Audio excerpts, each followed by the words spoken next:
Okay, hi everybody. In this video we're going to learn about factors and greatest common factors. Okay, so we're going to deal with prime factorization this one and also GCFs. And what prime factorization is that we're breaking down a number all the way down to whichever factors that are prime, that whenever they're multiplied they give you the same number. If I confused you, then I'll show you an example over here. Just bear with me. Okay, and then also we're going to deal with GCF, in other words the greatest common factor between two numbers. Okay, we're going to be dealing with monomials also, and I'll show you a couple examples of these. Okay, so prime factorization, we're breaking down a number into nothing but prime numbers. Okay, and so in this case we have 40, and we're able to break it down either using tree method or ladder method, but I'm going to use tree method. So 2 goes into 40 20 times. Now 2 is already prime, so we can just start working on 20. So we have 2 fits into 20 10 times, and then 2 fits into 10 5 times. Okay, now all these numbers here are prime numbers, and whenever they're multiplied they give you 40. Okay, that's the prime factorization of a number. Now we're going to use prime factorization whenever we are dealing with finding the GCF of a monomial, or trying to find the GCF of a regular number. Okay, now let's go ahead and show you. I'll show you 18. I forgot about 18. So 18, 3 fits into 18 6 times, and then 3 fits into 6 2 times. Okay, all these numbers are prime, so we have 3 times 3 times 2 equals 18. You can go ahead and double check with calculators or use mental math and to calculate it, but all these numbers are prime. Okay, so we have over here. So we asked case 1a, find the GCF of each pair of numbers. Okay, so we have 24 and 60, and an easy way of finding all this is actually just looking for numbers that fit into it. So we have 1 fits into 24, 2 fits into 12 times, 3 fits into 8 times, and then we have, is that it? Yes, that's it. Okay, so then we have 60. 1 fits into it 60 times. 2 fits into it 30 times. 3 fits into it 20 times. 4 fits into it 15 times. 5 fits into it 12 times. 6 fits into it 10 times. 7, 8, 9. Do any of those fit into it? No. So just by looking at it, just make sure to list all the factors, because sometimes what I've noticed is that people actually start forgetting about trying to find the first big number that fits into it, and they kind of give up after that. So right here we have 1 and 24. 24 is the biggest number, so just know 24 over here. 12 is the second biggest number, and it is right here. Okay, so GCF is 12 between these two numbers. Okay, any questions on that? Hopefully it was straightforward. Now this one, find the GCF of a monomial.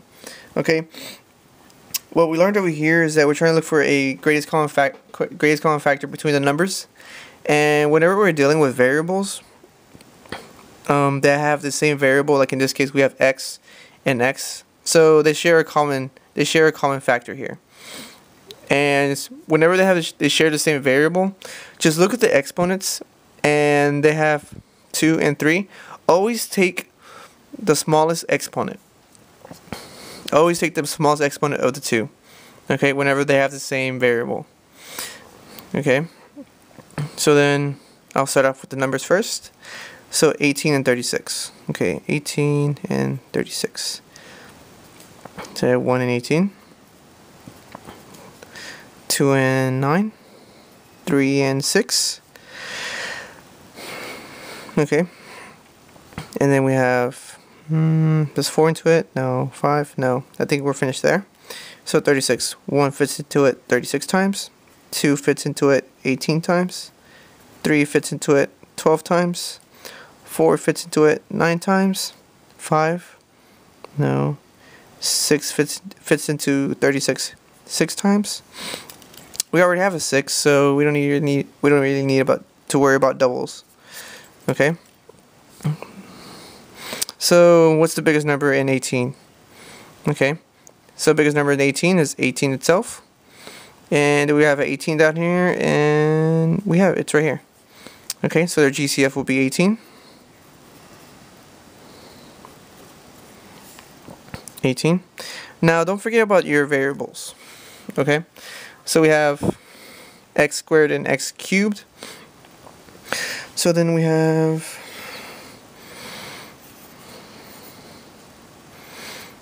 let's expand these two. X times x, x times x times x for x cubed. Okay, so which ones do they match up with? So we have 1x and 2x's. So bring them down. X times x will give you x squared, and that's the common factor that they have. Okay, between x squared and x cubed. Now remember that I mentioned that whenever they have the same variable and we're asked to find the GCF, always take the exponent that's the smallest of the two. So in this case it was squared, and we have x squared. We would have been able to take that as our automatic GCF of the two, and I was just showing you over here how it is. Okay, so x squared and 18 are GCF. So we put them together. So 18 GCF will be our common factor between both of these. Okay, 18x squared fits into 18x squared. And we have 18x squared inside of our 36x cubed. Okay, so hopefully everybody has an idea of what's happening. Okay, now let's move on to our next section. Next question. So we have, camera position. Okay, so we have find the GCF of each pair of monomials. Okay, in this case we have 9w squared and 24w cubed. Okay, so we could take the same approach over here. So we have 9 and 24. So we have 1 fits into 9 times. 3 fits into 3 times.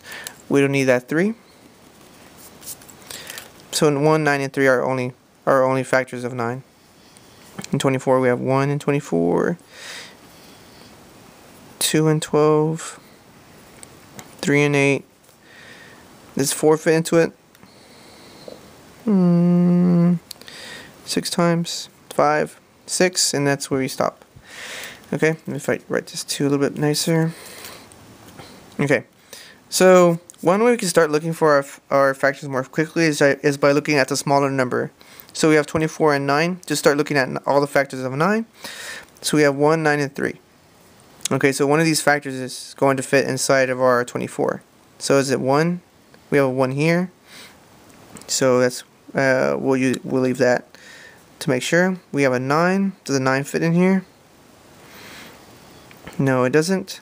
Sorry. We have a 3. Does a 3 fit in here? And it's right there. Okay, so 3 is bigger than 1, so this will be our GCF. So we have 3. Okay, now don't forget about w squared and w cubed. Now, in our last example, we ended up taking the smallest exponent of the two. Okay, so I'll just go ahead and show you w squared equals w times w, and w cubed is equal to w times w times w. And right here, w times w equals w squared So then that's our GCF of the two, and it's also our smallest exponent in our variable. So we have W squared as our GCF between these two. Okay, so this will be our final answer. And also, sorry, this one. Alright, so I'll see you in the next video over what we're going to cover. Okay.